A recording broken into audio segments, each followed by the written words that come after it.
saya dapat satu tema mendadak, puji Tuhan. Ya, tema mendadaknya tentang responsibility, tentang tanggung jawab. Teman-teman berapa banyak di sini yang udah sering dengar kata ini? Pasti udah sering lah ya. Dari zaman kecil juga kita udah dengar yang namanya tanggung jawab, betul? Ya kenapa kita perlu bahas? Teman-teman, saya baru ingat juga ternyata di Oktober lalu saya juga bahas tema ini tentang tanggung jawab. Jadi kita sudah khotbahnya kita nonton yang enggak bercanda ya. Oke. Ya, tapi hari ini saya mau bahas sesuatu yang sedikit berbeda. Bukan tentang tanggung jawab secara umum, tapi tentang spiritual responsibility. Ya, kalau bisa dibilang judul hari ini adalah ya spiritual responsibility. Kenapa spiritual responsibility? Kenapa tanggung jawab spiritual itu perlu? Teman-teman perlu sadar satu hal bahwa ketika Tuhan Yesus datang ke dunia ini teman-teman bisa catat di catatannya masing-masing, ya bisa dibaca di rumah masing-masing. Ya, Tuhan Yesus pun memberi pertanggungjawaban sama Tuhan tentang apa yang dia kerjakan. Oh iya, itu ada di Yohanes 17, teman-teman bisa baca bagaimana Tuhan Yesus mempertanggungjawabkan semua yang dia kerjakan. Dan kita mesti sadar satu hal bahwa setiap kita pun at the end of the day kita harus mempertanggungjawabkan semuanya. Setuju? Nanti kita akan lihat lebih jauh lagi di firman Tuhan bahwa nggak ada segala sesuatu yang beneran punya kita. Ya, semuanya itu dipercayakan. Makanya kenapa kita perlu memberi pertanggungjawaban. Karena nggak ada yang beneran punya kita. Ya, kita sama-sama buka dulu di firman Tuhan ya. Apa yang firman Tuhan bilang? Ya, di 1 Petrus 3 ayat 15. Boleh dibantu multimedia?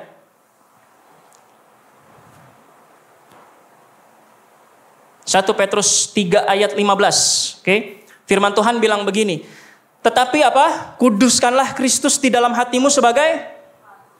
Ya, karena kebanyakan orang cuman mengatakan Yesus sebagai Tuhan sampai mulut tapi gak sampai hati. Oh iya, makanya kenapa firman Tuhan bilang kuduskan Kristus sebagai Tuhan. Kuduskanlah Kristus di dalam hatimu sebagai Tuhan. Ya, karena begitu banyak orang di luar sana yang bicara bahwa Yesus adalah Tuhan tapi gak benar-benar menjadikan Yesus sebagai Tuhan dalam hatinya, itu yang jadi masalah. Ya, hatinya terlalu banyak yang lain. Maka kita harus pastikan bahwa kita menjadikan Kristus sebagai Tuhan dalam hati kita. Makanya apa? Harusnya semua hidup kita sesuai dengan maunya Tuhan, kan gitu. Ya, kalau sesuai dengan maunya kita berarti Tuhannya kita, bukan Tuhan. Dan siap sedialah. Nah, ini kata yang menarik. Siap sedialah pada segala waktu, bukan pada hari Minggu, bukan. Ya. Karena yang hari Minggu cuman kuturut ayah ke kota, bukan. Ya, tapi kalau misalnya siap sedia, kita mesti setiap waktu, firman Tuhan yang bilang, dan siap sedialah pada segala waktu untuk memberi pertanggungan jawab kepada tiap-tiap orang, bukan cuma orang Kristen, teman-teman. Ya, kemarin saya waktu ke rumah duka. Saya kemarin ke rumah duka benar-benar kemarin. Ya, out of nowhere lagi ngobrol, bercanda, tiba-tiba bahas komsel. Oh, kita harus siap tuh. Kita harus siap, komsel tuh apa sih? Ditanya sama teman saya yang muslim. Saya harus siap, harus kasih pertanggungjawaban karena kita nggak pernah tahu kapan waktunya, benar nggak? Makanya hari ini buat setiap kita yang percaya, kalau kita disuruh sharing hari ini, detik ini juga, kamu harus siap. Setuju? Jadi gak ada lagi alasan tuh leader life, aku belum siap. Nggak bisa, kita harus siap sedia segala waktu. Gak ada pilihan. Aku belum siap kok karena gue masih anak sekolah, gue masih terlalu muda. Enggak. Firman Tuhan gak bilang ini hanya untuk orang yang udah di atas 17 tahun, enggak. Ya, firman Tuhan ini untuk setiap kita yang telah menguduskan Kristus sebagai Tuhan dalam hati kita. Artinya kita harus siap sedia untuk kapanpun memberi pertanggungjawaban. Jangan milih. Kapanpun. Dan itu bukan pilihan kita, sekali lagi enak aja. Ya. Kita harus siap sedia untuk memberi pertanggungan jawab kepada tiap-tiap orang yang meminta pertanggungan jawab dari kamu tentang pengharapan yang ada padamu. Teman-teman mesti paham satu hal, bahwa iman adalah dasar dari segala sesuatu yang kita harapkan. Jadi ketika ada orang yang mempertanyakan tentang pengharapan kita kepada Kristus, kita harus selalu siap sedia kapanpun. Bahkan ketika Tuhan sendiri minta pertanggungjawaban atas apa yang kita percayai, kita harus siap. Setuju? Ya, kita tahu di Alkitab ada banyak orang-orang yang nampaknya melayani Tuhan tapi gak siap dimintai pertanggungjawaban sama Tuhan. Nanti kita akan lihat ayatnya. Ya. Tetapi haruslah dengan lemah lembut dan hormat. Ini penting, sikap hati juga perlu. Kita harus bisa mempertanggungjawabkan iman kita dengan cara yang lemah lembut dan hormat. Bukan rusuh kayak ormas, bukan. Ya. Enggak serusuh itu. Kita harus dengan lemah lembut dan hormat. Makanya hari ini dasar firman hari ini, bahwa setiap kita harus siap mempertanggungjawabkan iman percaya kita. Ya, jadi habis dari sini kita udah nggak ada lagi alasan, saya nggak siap kok untuk melayani. Nggak bisa. Nggak ada kata nggak siap. Percayalah teman-teman, ketika kita bilang kita tidak siap, kita sedang mengandalkan diri kita sendiri, makanya kita bilang nggak siap. Bener nggak? Lihat contoh di Alkitab semuanya. Dari Musa ketika ditunjuk sama Tuhan untuk bebasin Israel, dia bilang nggak siap, kenapa? Karena saya gagap. Coba fokusnya ke diri sendiri, bener nggak? Gideon, ada tokoh di Gideon di Alkitab. Ketika dibilang sama Tuhan bahwa dia harus membebaskan bangsa Israel, Gideon bilang apa? Saya nggak siap karena saya yang terkecil. Oh, dia nggak siap untuk mempertanggungjawabkan imannya. Ya, tapi ada satu anak kecil namanya Daud. Ketika semua orang bilang, Daud kamu belum siap perang. Bahkan dikasih baju perang sama Saul, terus dipakai kegedean, bayangin. Ya, jadi Daud pertama kali pakai baju perang langsung oversize itu. Ya. Sampai dengkul, enggak lah, nggak tahu sampai mana nggak tahu. Ya, semua orang bilang nggak siap, tapi Daud bilang apa? Oh, saya siap, bukan karena saya, tapi karena Tuhan yang backup. Iya nggak? Artinya ketika kita diminta pertanggungjawaban dan kita nggak siap, kita sedang bilang, gue lagi ngandalin diri sendiri, gitu loh maksudnya. Karena orang yang ngandalin Tuhan harusnya siap segala waktu, nggak ada pilihan. Amin. Ya, jadi kalau misalnya Riskur tiba-tiba saya suruh naik untuk sharing, harusnya siap. Ya nggak, Kur?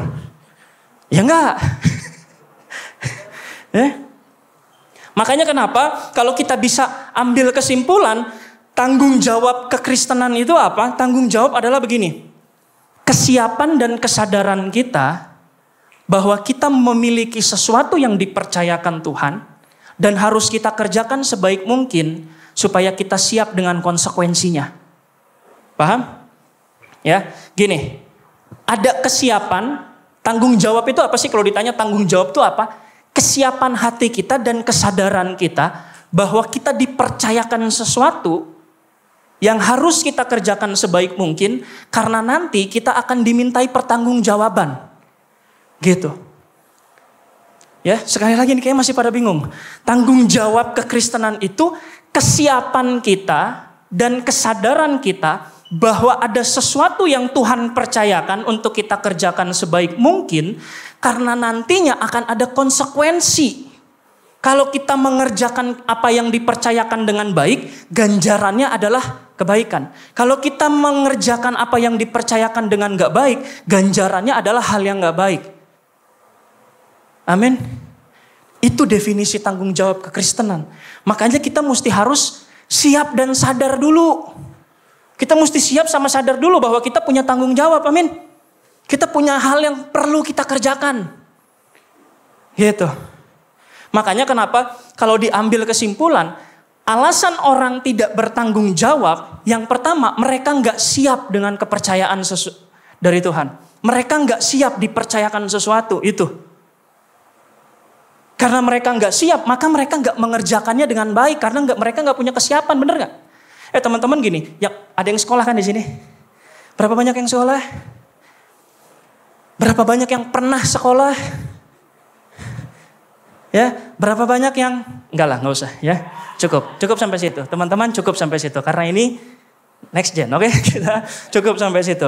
Ya, yang sekolah pasti tahu bahwa gini, yang takut menghadapi ujian adalah yang nggak mempersiapkan ujian, bener nggak? Ya kalau kita mempersiapkan ujian, kita kayaknya nggak perlu takut sama ujiannya, bener nggak? Kita lebih menantikan hasilnya. Jadi alasan kenapa orang nggak mau bertanggung jawab yang pertama karena mereka tidak mempersiapkan. Alasan kedua kenapa mereka tidak bertanggung jawab adalah mereka nggak sadar bahwa apa yang mereka miliki dipercayakan sama Tuhan. Gitu loh. Ya karena kita nggak sadar bahwa ini milik Tuhan, kita pikir ya udahlah. Sekarepnya saya gitu. Kan gitu. Ya, yang ketiga adalah mereka tidak takut konsekuensi. Teman-teman perlu tahu bahwa ketika tanggung jawab yang dipercayakan tidak dikerjakan dengan baik, kita harus siap dengan konsekuensinya. Nanti kita lihat di firman Tuhannya lebih jauh. Ya di Matius 25 apa yang terjadi ketika kita tidak mengerjakan. Kan gitu. Yang keempat, apa alasan orang tidak mengerjakan dengan baik adalah malas. Udah, simpel. Alasannya malas. Firman Tuhan bilang begitu. Banyak orang yang menghindari tanggung jawab karena mereka malas. Malas juga ada konsekuensi, teman-teman perlu tahu itu. Ya, kita perlu tahu bahwa kemalasan kita punya konsekuensi. Ada. Pelayanan yuk, malas ah. Malas itu ada konsekuensinya beneran. Ya. Yang paling gampang kalau yang sekolah kalau malas konsekuensinya apa? Bingung pas ujian, bener gak? Bingung apa yang gue kerjain, selama ini gue gak ngerjain apa-apa karena malas, bener gak? Sih. Ya, kita lihat sama-sama di Markus 13 ayat 33 sampai 37 ini meneguhkan firman Tuhan hari ini. Ya, di Markus 13 ayat 33 sampai 37 firman Tuhannya bilang nasihat supaya berjaga-jaga. Ayat 33-nya bilang begini, hati-hatilah dan berjaga-jagalah. Sebab kamu tidak tahu bila mana waktunya tiba. Teman-teman, yang menarik dari ujian sekolah adalah kita tahu kapan waktunya, bener gak? Kita tahu kapan waktunya, makanya kita bisa siapin. Tapi teman-teman perlu tahu bahwa hidup kekristenan kita sometimes tidak terduga. Ya, saya baru selesai baca Ayub. Kalau misalnya teman-teman baca di kitab Ayub, Ayub gak pernah menduga bahwa gila tiba-tiba. Ya, kekayaannya habis, anak-anaknya meninggal, istrinya ninggalin dia. Gak siap doi. Gak siap kita kayaknya kalau kayak Ayub, bener gak? Hidup lagi baik-baik aja, tiba-tiba diambil semua loh. Dalam waktu 1 hari, bayangin. Ya, firman Tuhannya dalam waktu, ya begitu ada kabar buruk, baru selesai disampaikan, kabar buruk lagi. Terakhir sampai kesehatannya pun diambil, ya gak? Kaget Ayub, bener gak? Tapi kan firman Tuhan udah bilang, makanya karena kita gak pernah tahu kapan waktunya, kita harus terus bersiap-siap, berjaga-jaga. Sebab kamu tidak tahu bila manakah waktunya. Ayat 34. Dan halnya sama seperti seorang yang berpergian, yang meninggalkan rumahnya dan menyerahkan apa? Tanggung jawab kepada hamba-hambanya. Ini perumpamaan yang gampang begini ya. Tuhan Yesus naik ke sorga. Dia percayakan kita hamba-hambanya sebuah tanggung jawab untuk kita kerjain. Paham? Paham sampai sini? Masih sadar sampai sini? Ya? Dan menyerahkan tanggung jawab kepada hamba-hambanya masing-masing dengan tugasnya. Makanya tanggung jawab itu, kalau kita sadar satu hal, segala sesuatu yang dipercayakan sama kita, itu pemberian. Gak ada. Sekolahmu itu pemberian loh. Itu privilege Tuhan supaya kita belajar. Makanya jangan sembarangan kalau sekolah. Ya, itu kepercayaan Tuhan. Tuhan percayakan buat kamu kerjakan itu. Bukan buat asal-asalan, bukan. Yang kerja juga sama. Tuhan kasih kepercayaan di tempat kerjamu, bener gak? Bahkan saya selalu bilang bahwa yang pertama Tuhan kasih buat Adam ketika Adam diciptakan sama Tuhan, itu bukan mesbah, bukan. Ya, karena gak butuh mesbah, karena Adam bisa langsung ngomong sama Tuhan. Gitu, gak ada batasan. Justru yang pertama Tuhan sediakan tuh pekerjaan. Ya, ketika Adam dibikin tuh yang pertama adalah ditaruh di Taman Eden terus disuruh kelola. Nih tanggung jawabmu, kelola. Tapi Adam kurang bertanggung jawab nampaknya. Ya, tugasnya adalah kelola Taman Eden, jangan makan buah yang di tengah. Tapi doi malah makan kan gitu. Jadinya kita yang susah, bener gak? Enggak ya, kayaknya kalau kita yang ditempatin juga sama. Sama hasilnya, bener gak? Ya, makanya kita mesti sadar bahwa semua yang kita miliki itu dipercayakan. Ya, dan tugas itu diberikan masing-masing. Ya, firman Tuhan lanjut ayat 34 ini. Dan memerintahkan penunggu pintu supaya berjaga-jaga. Ayat 35. Karena itu berjaga-jaga. Sebab kamu tidak tahu bila mana tuan rumah itu pulang menjelang malam. Atau tengah malam. Atau larut malam. Atau pagi-pagi buta. Kita gak pernah tahu kapan Tuhan datang. Bener gak? Gini ya. Meskipun kita gak tahu kapan Tuhan datang. Tapi kita harus selalu siap sedia untuk memberi pertanggungjawaban sama Tuhan. Amin. Untuk semua yang kita percaya. Bahkan untuk semua yang dipercayakan sama kita. Gitu. Ayat 36, supaya kalau ia tiba-tiba datang, jangan kamu didapatinya sedang tidur. Artinya jangan biarkan kerohanianmu tertidur. Jangan biarkan imanmu mati ketika Tuhan datang. Makanya kenapa kitab Roma bilang biarkanlah rohmu menyala-nyala dan layani Tuhan. Jangan sampai ketika Tuhan datang, rohani kita yang sedang tertidur. Ayat 37, apa yang kukatakan kepada kamu, kukatakan kepada kamu, kepada semua orang, berjaga-jagalah. Amin. Makanya teman-teman, kita dari ayat ini apa yang kita pelajari, kita bisa lihat bahwa ternyata kita mesti bersiap. Itu yang pertama. Kita mesti bersiap karena kita gak pernah tahu kapan Tuhan datang. Yang kedua, kita bisa ngelihat bahwa ternyata dari ayat ini Tuhan mempercayakan tugas.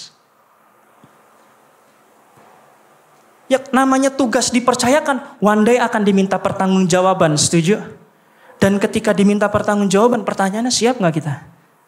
Ketika nanti Tuhan datang, terus Tuhan tanya, Jo, kemarin udah dikasih sekian talenta, berapa banyak hasilnya? Oh, coba kita renungin ini sama-sama ya. Teman-teman, iman kepercayaan kita sama Tuhan Yesus bukan hanya sekedar percaya, tapi mesti dikerjakan, amin. Kenapa? Karena ada tanggung jawab. Karena Tuhan kasih tugas itu untuk hamba-hambanya ketika dia pergi sebentar nih. Nanti bentar lagi kan dia balik nih. Kapan? Nggak tahu. Kalau tahu kita enak bisa bersiap-siap, betul nggak? Ya kalau tahu kita bisa bersiap-siap. Masalahnya kita nggak tahu. Karena kita nggak tahu makanya kita harus selalu siap. Itu loh maksudnya. Ya, dan ketika kita dikasih satu kepercayaan sama Tuhan. Ketika kita dikasih tanggung jawab sama Tuhan. Sikap hatinya jangan iri-irian. Jangan ngerasa bahwa yang lain lebih baik dari saya atau yang lain lebih bertanggung jawab dari saya. Bukan, kita harus fokus mengembangkan apa yang Tuhan percayakan sama kita. Gak usah ngelihat ke kiri ke kanan. Karena setiap kita punya bagiannya masing-masing, teman-teman. Nah, kita lihat di Matius 25 ayat 14 sampai 30. Ya, ayat yang paling panjang di hari ini sebelum kita tutup. Ya, perumpamaan tentang talenta. Mungkin beberapa teman-teman udah tahu firman Tuhan ini, tapi biar sama-sama firman Tuhan ini meneguhkan kita, amin. Sebab hal kerajaan sorga sama seperti seorang yang mau berpergian ke luar negeri. Mirip sama yang tadi ya, yang di Markus tadi. Yang memanggil hamba-hambanya dan mempercayakan hartanya kepada mereka. Lihat, harta siapa? Hartanya bukan harta kita, bukan. Artinya ketika Tuhan pergi, Tuhan sudah mempercayakan setiap kita apapun yang kita miliki sekarang. Kepintaranmu, pikiranmu, perkataanmu, perbuatanmu, kapasitasmu, pekerjaanmu, sekolahmu, itu Tuhan percayakan. Semuanya milik Tuhan, jadi jangan pikir ada yang punya kita, enggak. Kita enggak punya apa-apa. Karena kita cuma hamba, yang Tuhan siapa? Tuhan. Semuanya punya Tuhan, artinya apa? Nggak ada yang beneran punya kita. Jadi gak usah ngerasa kayak memiliki atau sedikit-sedikit merasa kehilangan. Gak usah merasa kehilangan karena emang gak ada yang punya kita, ngaco. Semuanya punya Tuhan. Ayat 15, yang seorang diberikannya 5 talenta, yang seorang lagi 2, dan yang seorang lain lagi 1. Nampaknya tidak adil, betul? Ada yang dapat 5, ada yang dapat 2, ada yang dapat 1. Teman-teman gini, yang dapat banyak jangan terlalu tinggi hati. Yang dapat sedikit jangan terlalu kecil hati, jangan. Oh iya, kenapa begitu? Karena firman Tuhan bilang masing-masing menurut kesanggupannya. Lalu ia berangkat, firman Tuhan bilang gitu. Artinya gini, yang dikasih 5, memang dia punya kesanggupan 5 talenta untuk dikelola. Yang dikasih 2, memang punya kesanggupan 2 talenta untuk dikelola. Yang dikasih 1, memang punya kesanggupan 1 talenta untuk dikelola. Tapi seringkali yang terjadi sama kekristenan apa? Yang merasa tanggung jawabnya sedikit, iri, bener gak sama yang banyak? Oh cuman segini sih, kok gue cuman dipercaya segini sih? Teman-teman, Tuhan yang paling tahu bahwa kalau kita dipercaya terlalu banyak, kita jatuh terlalu dalam, setuju? Oh iya, makanya kenapa Tuhan pasti kasih sesuai kesanggupannya. Dan yang dipercaya banyak jangan kecewa. Kadang yang dipercaya banyak justru terlalu kecewa. Kok dikit-dikit gue lagi sih? Kok gue terus sih? Enggak. Itu Tuhan percayakan untuk kamu kerjakan. Ya, bukan untuk kita kecewa. Kenapa tanggung jawabnya banyak banget ya? Kenapa gue harus tanggung hidup keluarga gue ya? Percayalah satu hal bahwa Tuhan yang sanggupkan, amin. Kenapa gue harus tanggung pelayanan sebanyak ini ya? Oh enggak. Tuhan kasih sesuai kesanggupan. Dia tahu kapasitas kita, amin. Jangan kecewa ketika Tuhan kasih kepercayaan. Atau jangan tinggi hati bahkan ketika Tuhan kasih kepercayaan. Karena itu bukan punya kita ujungnya. Amin. Karena masing-masing dikasih menurut kesanggupannya. Ayat 16, segera pergilah hamba yang menerima 5 talenta itu. Ia menjalankan uang itu lalu beroleh laba 5 talenta. Teman-teman, dari ayat ini apa yang menarik? Yang menarik adalah kata segera pergilah. Orang yang bertanggung jawab gak pernah nunda pekerjaannya. Orang yang punya tanggung jawab gak akan ngulur-ngulur waktu. Orang yang punya sikap bertanggung jawab ketika dikasih satu kepercayaan, dia akan segera kerjakan. Jadi salah satu ciri orang yang gak bertanggung jawab adalah dia santai aja. Ya. Hamba yang menerima 2 talenta itu pun, ayat 17, berbuat demikian juga dan berlaba 2 talenta. Tetapi hamba yang menerima 1 talenta itu pergi juga sih, dan menggali lubang di dalam tanah lalu menyembunyikan uang tuannya. Ayat 19, lama sesudah itu, nampaknya dua-duanya baik-baik aja, bener gak? Tiga-tiganya. Baik yang mengerjakan maupun yang tidak mengerjakan, nampaknya baik-baik aja, betul gak? Firman Tuhan gak bilang bahwa yang ngubur 1 talenta tuh kena kutuk, kena tulah, enggak. Ya artinya kalau kondisi kita sekarang baik-baik aja karena kita lalai dengan semua yang Tuhan percayakan, jangan pikir kita baik-baik aja, gitu maksudnya. Lama sesudah itu pulanglah tuan hamba-hamba itu lalu mengadakan perhitungan dengan mereka. Ayat 20, hamba yang menerima 5 talenta itu datang dan ia membawa laba 5 talenta. Katanya, Tuan, 5 talenta Tuan percayakan kepadaku. Ya, mungkin di sini ada yang dipercayakan sekolah, pekerjaan, kuliah sembari kerja, pelayanan. Ya. Terus si hamba ini justru bilang apa? Tuan 5 talenta Tuan percayakan kepadaku. Lihat aku telah beroleh laba 5 talenta. Artinya dikasih 5 menghasilkan 5. Makanya ini yang jadi dasar pemikiran saya ketika kita dikasih pelayanan dan pekerjaan dan bisnis atau sekolah atau apapun itu. Gak ada alasan untuk kita tidak menghasilkan di mana kita ditempatkan. Setuju gak? Oh iya. Oh gue harus pilih yang mana? Antara sekolah atau pelayanan, antara pekerjaan atau pelayanan, atau bisnis, kerjaan atau pelayanan gue. Gak ada yang perlu dipilih. Yang benar adalah dikerjain bukan dipilih, ngaco. Dikerjain semuanya. Karena itu kepercayaan. Bukan datang dari manusia tapi dari Tuhan, amin. Ya dikerjain lah. Supaya apa? Berapapun yang kita dipercayakan, segitu juga yang kita hasilkan. Tanpa ada yang kita lalaikan sama sekali, enggak. Ya, hamba yang menerima 5 talenta itu datang dan membawa laba 5 talenta. Kata tuannya, katanya Tuan 5 talenta Tuan percayakan kepadaku. Lihat aku telah beroleh laba 5 talenta. Ayat 21. Maka kata tuannya itu kepadanya apa? Baik sekali perbuatanmu itu hai hambaku yang baik dan setia. Engkau telah setia dalam perkara kecil. Aku akan memberikan kepadamu apa? Tanggung jawab dalam perkara yang besar. Teman-teman, perkara kecil itu bicara tentang dunia. Apapun yang dipercayakan di dunia ini semuanya perkara kecil, sebesar apapun bentuknya. Karena perkara besar itu cuman sorga. Dunia mau segede apapun kita dipercayakan bentuknya kecil. Oh iya. Dan nampaknya orang yang setia dengan perkara kecil, artinya perkara di dunia ini yang dipercayakan sama Tuhan, nampaknya berhak untuk menerima tanggung jawab yang lebih besar di sorga. Gitu loh. Makanya firman Tuhan bilang, aku akan memberikan kepadamu tanggung jawab dalam perkara yang lebih besar. Masuklah dan turutlah dalam kebahagiaan Tuhanmu.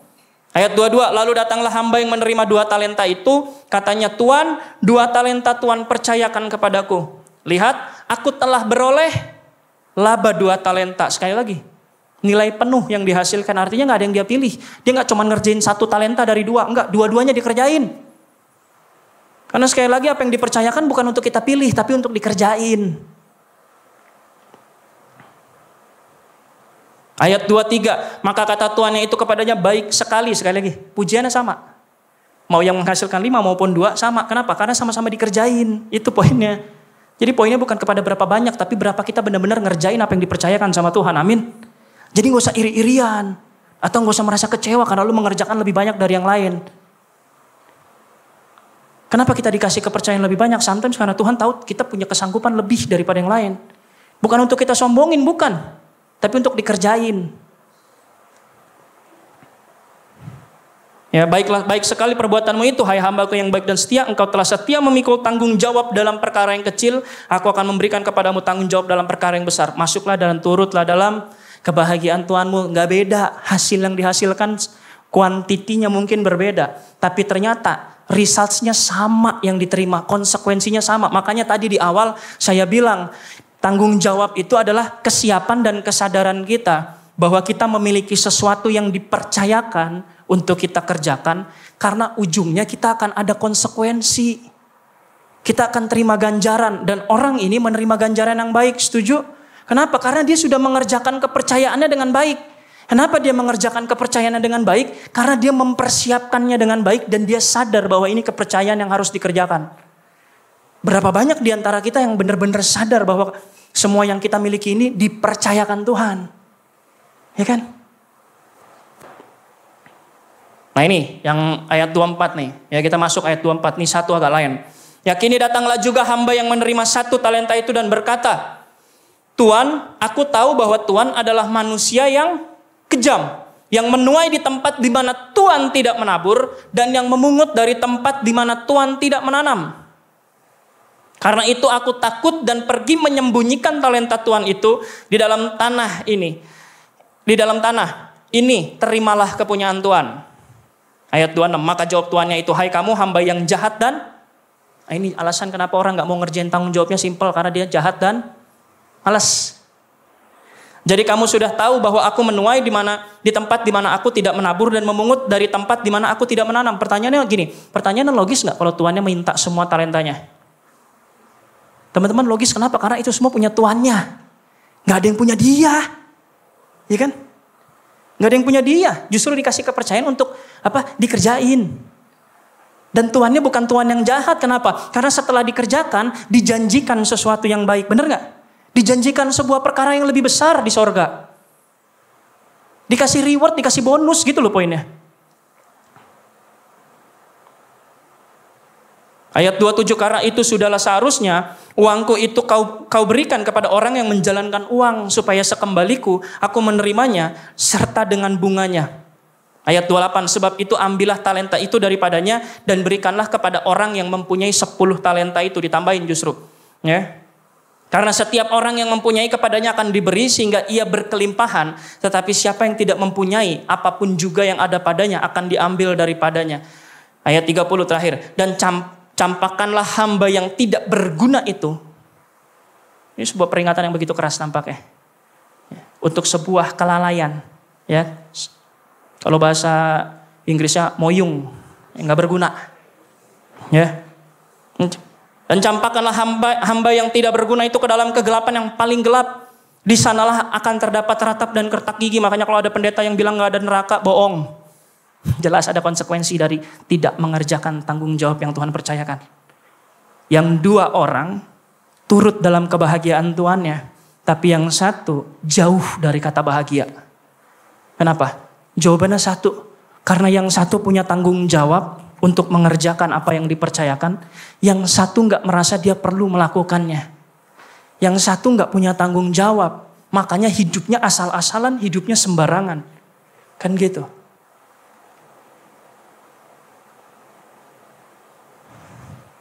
So hari ini saya pengen ngajak setiap kita merenung sebentar. Ya, pemusik udah boleh naik, boleh silakan. Gak masalah, aman aja. Ya. Ya, saya pengen ngajak kita ngerenung. Hari ini tema khotbahnya nggak gitu banyak, nggak gitu panjang, tapi saya berharap setiap kita bisa ngerenung hari ini. Boleh? Ya. Satu ayat penutup di 2 Korintus 5 ayat 10. Teman-teman, firman Tuhannya bilang begini. Sebab kita semua harus menghadap tahta pengadilan Kristus, bukan kita orang Kristen, bukan. Semua. At the end of the day kita akan menghadap tahta Kristus. Supaya setiap orang memperoleh apa yang patut diterimanya. Yang mengerjakan talenta akan mendapat bagiannya. Yang harusnya mereka terima.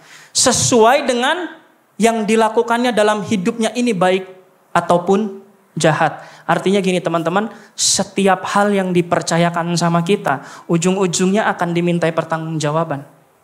Oh iya, apapun itu baik maupun jahat, ujung-ujungnya kita akan dimintai pertanggungjawaban. Itu pasti. Karena firman Tuhan yang bilang. Makanya kenapa kita mesti punya satu sikap. Tanggung jawab ini penting. Artinya kita sadar bahwa apa yang kita punya itu cuma dipercayakan doang, bukan punya kita.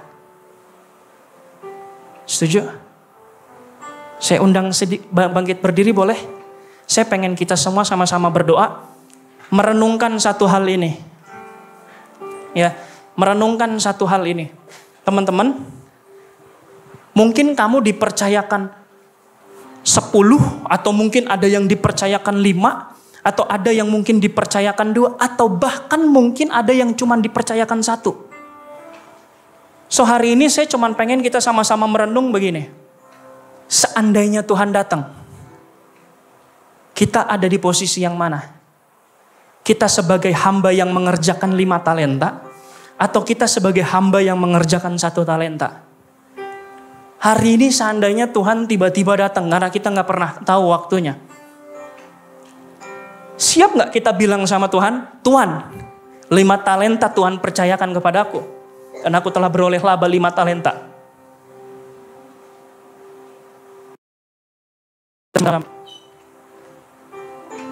Siap gak ketika Tuhan datang nanti, kita bilang, Tuhan, ini talenta 1. Tapi saya kerjakan sebaik mungkin. Saya bawa 1 orang ke Tuhan. Saya temui orang yang lagi kelaparan, saya kasih tahu tentang Tuhan. Siap gak kita untuk ketemu sama Tuhan dengan semua yang Tuhan udah kasih, dengan semua darah yang tercurah, dengan semua keselamatan yang udah Tuhan kasih gratis, dengan semua fasilitas. Kamu mungkin bisa sekolah, kamu bisa kerja, kamu bisa bangun usaha kamu. Tapi pernah gak kamu berpikir ketika Tuhan nanti datang, kira-kira itu semua bisa nyenengin hati Tuhan apa enggak? Atau justru kita malah ketika Tuhan datang kita kayak hamba yang 1 talenta. Yang cuma mikirin dirinya sendiri, gak pernah mikirin sorga. Gak pernah. So hari ini sama-sama renungkan hal ini. Ketika nanti Tuhan datang, kira-kira apa yang saya bisa kasih buat Tuhan? Apakah saya akan kasih talenta-talenta yang sudah saya hasilkan? Atau justru saya malah ngasih sesuatu yang gak berguna buat Tuhan? Bahkan lebih tepatnya justru malah kita jadi sesuatu yang gak berguna di hadapan Tuhan. Terima kasih sudah menyaksikan serial pengajaran kami hari ini. Dan jangan lupa untuk subscribe channel YouTube Next Gen, supaya teman-teman bisa mendapatkan notifikasi dan informasi terupdate mengenai serial pengajaran kami yang lainnya. Dan untuk kamu yang belum memiliki komunitas atau baru pertama kali menerima Tuhan Yesus sebagai Tuhan dan Juru Selamat, yuk join dan gabung di Next Gen. Kita sama-sama beribadah, bertumbuh, dan belajar untuk hidup lebih lagi bagi Tuhan. Sebelum kita akhiri, mari kita bersatu di dalam doa. Tuhan, terima kasih untuk hari ini, untuk kesempatan yang Kau berikan. Kalau kami sudah mendengarkan firman-Mu, biarlah firman-Mu bisa tertanam, bertumbuh, dan berbuah di setiap hidup kami ya Tuhan. Biarlah kami nggak cuma merenungkan, tapi kami juga bisa menghidupi dan mempraktikkan firman yang telah kami dengar ya Tuhan. Terima kasih. Di dalam nama Tuhan Yesus kami telah berdoa dan mengucap syukur. Haleluya, puji Tuhan. Amin. Sampai jumpa teman-teman dan Tuhan berkati. Bye.